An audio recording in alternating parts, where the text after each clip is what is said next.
Like thousands of migrants, Luis left Guatemala with his teenage son in May 2018 to escape local gangs, trekking more than 2,000 kilometers to the U.S.-Mexico border.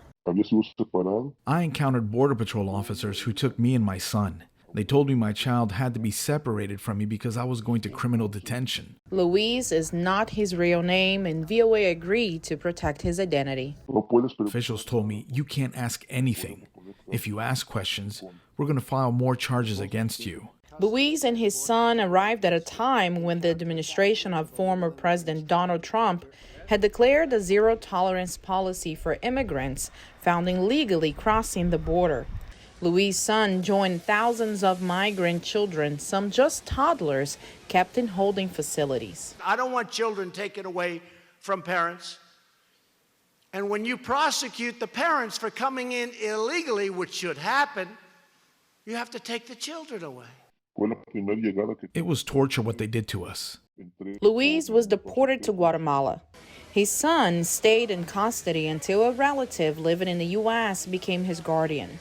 Today, hundreds of migrant children remain separated from their parents, a situation President Joe Biden has promised to remedy. We're going to work to undo the moral and national shame of the previous administration that literally, not figuratively, ripped children from the arms of their families, their mothers and fathers at the border. The Biden administration created a family reunification task force. But finding deported parents is a daunting task, according to an American lawyer fighting to reunite families. We are looking for the Biden administration to do a few very specific things. The first is to help us find the remaining 500 families, and that means giving us whatever contact information they have.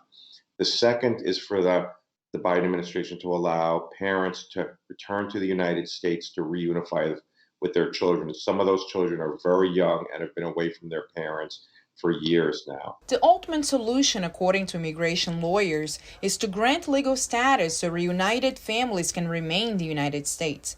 The Biden administration says it is open to the idea. If, in fact, they seek to reunite here in the United States, we will explore lawful pathways for them to remain in the United States. Meanwhile, the work of finding deported parents continues with the help of nonprofits scouring remote areas across Central America.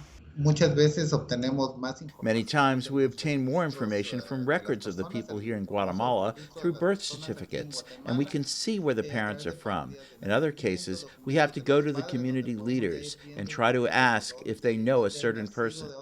More than 5,000 families were separated at the U.S.-Mexico border. Parents of 105 children were found in February. Luis and his son were reunited in the U.S., but the search continues for the parents of some 500 children. Aleni Barrows, VOA News, Washington.